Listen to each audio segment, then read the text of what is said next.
Hey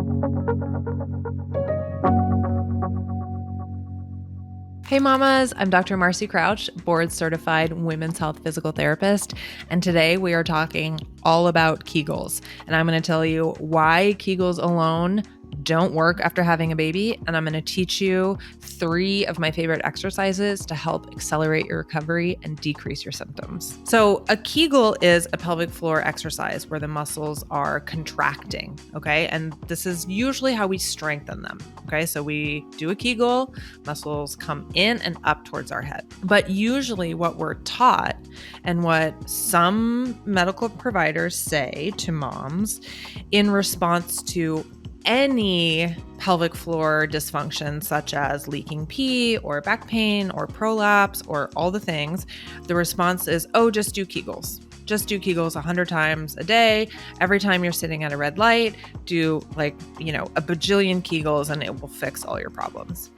And that's not totally accurate and not how the body works from a physiologic standpoint. The analogy that I use all the time is that you wouldn't go to the gym and just do bicep curls all day long with one weight, like hundreds and hundreds of reps. Like, that's not how it works when we're talking about muscle strengthening or progressive resisted exercise.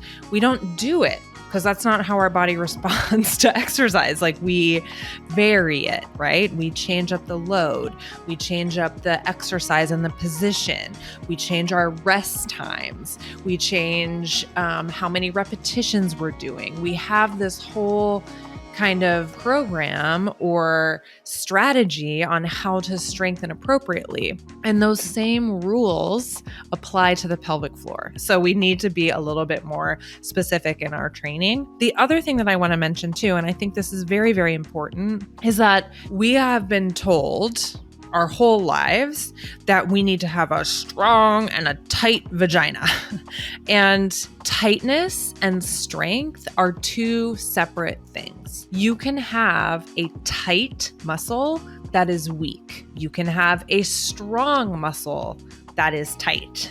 You can have a lengthened muscle that is strong. You can have a lengthened muscle that is weak. So we really need to kind of distinguish between those 2 words and understand that we want a muscle to be functional through its entire range of motion.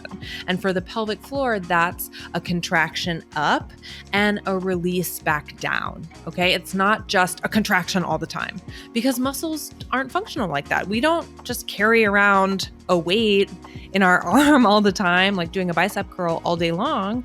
That muscle has to be able to release and move. Same thing with your pelvic floor.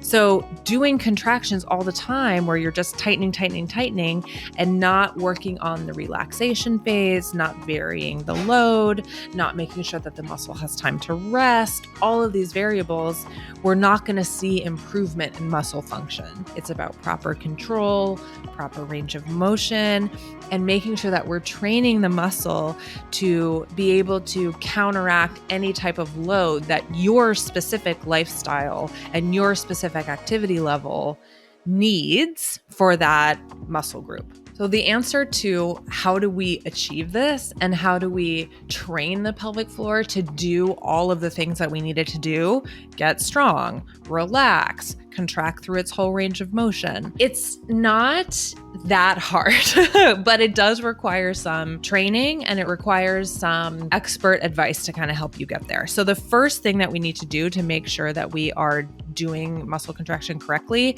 is understanding the motor control component, which we talk about in other videos too. Making sure that your brain is connected to that to get the proper movement. You have to have proper movement before we can strengthen.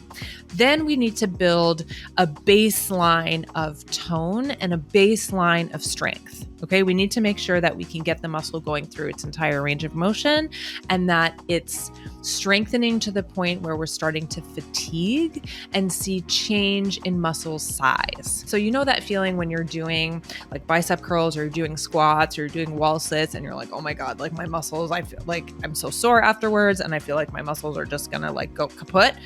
That's when we build strength, is when we're working to that fatigue level. And the same principles apply to the pelvic floor. So we need to train our pelvic floor and load it in all these different functional positions and make it work harder. So whether let's say you're a runner, we need to train what we call eccentrically. So the muscles have to be able to be strong when they're lengthened. So we do a lot of running specific exercises to make sure your pelvic floor and your core can support running.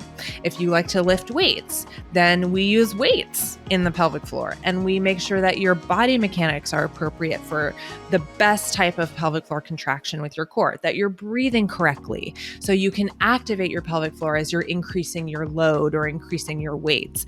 If you like to swim, if you like to ride horses, if you like to do Pilates, we need to train those muscles specifically for that event so your pelvic floor can move and counteract those types of demands. And that's all about varying load, varying position, manipulating rest time, doing all the things that you would do at the gym for your biceps, we do for the pelvic floor and the core. Some of my favorite exercises to achieve this, I'm going to tell you what my top 3 are. So one is what I call kind of starting to isolate the foundation. So this is the motor control piece.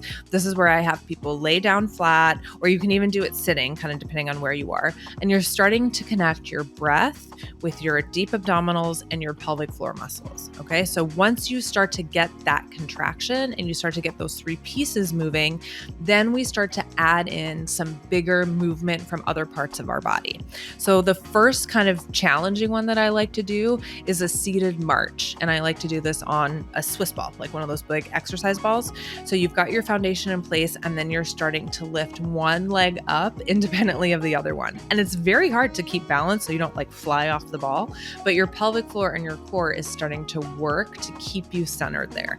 And this is a great one for really anyone because it adds in balance and it adds in stamina. So we need endurance and we need power. And that's really what we need to train with the pelvic floor. Then we start to progressively increase the load. So I like to start with our seated marches on the ball. And then I like to do a lot of standing and squatting exercises because these are kind of the most common movements that moms do throughout the day and can translate really into any type of higher level exercise. So I like to train moms to add their foundation in while we're doing single leg step ups, for example, or single leg step downs. So you can use like a step or a step stool or a bench, and you start to load the pelvic floor when you're going in a downhill kind of position. And I really like to do this because this is super helpful when you're pushing a stroller downhill or you're running after your toddler downhill. Your pelvic floor has to be able to be strong with gravity and momentum.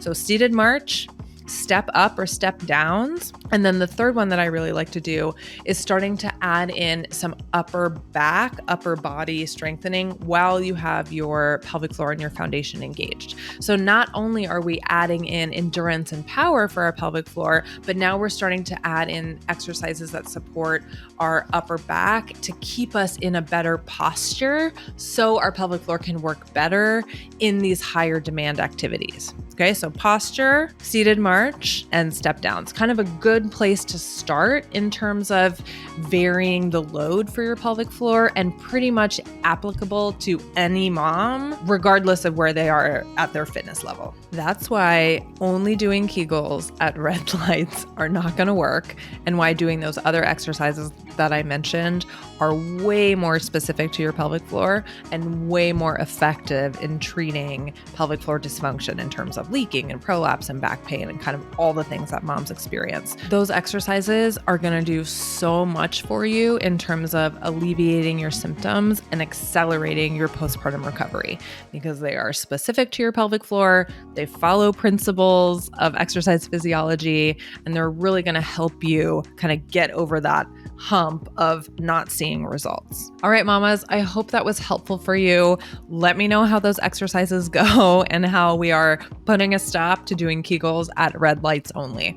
If you're loving this, if you feel like you need more, I would love to have you in our Thriving Mama community and our courses down there done right. This is an awesome community, and this course was really designed for moms just like you and me to help you bounce forward after having a baby, not backwards. And it's so awesome if you are currently pregnant, if you just had a baby, if you're recently postpartum, or even if you're like 5 or 10 or 15 years postpartum and still experiencing those symptoms like leaking pee, prolapse, pain with sex, all the things. So if it sounds right for you, hit the link and join us. I'd love to see you in the community.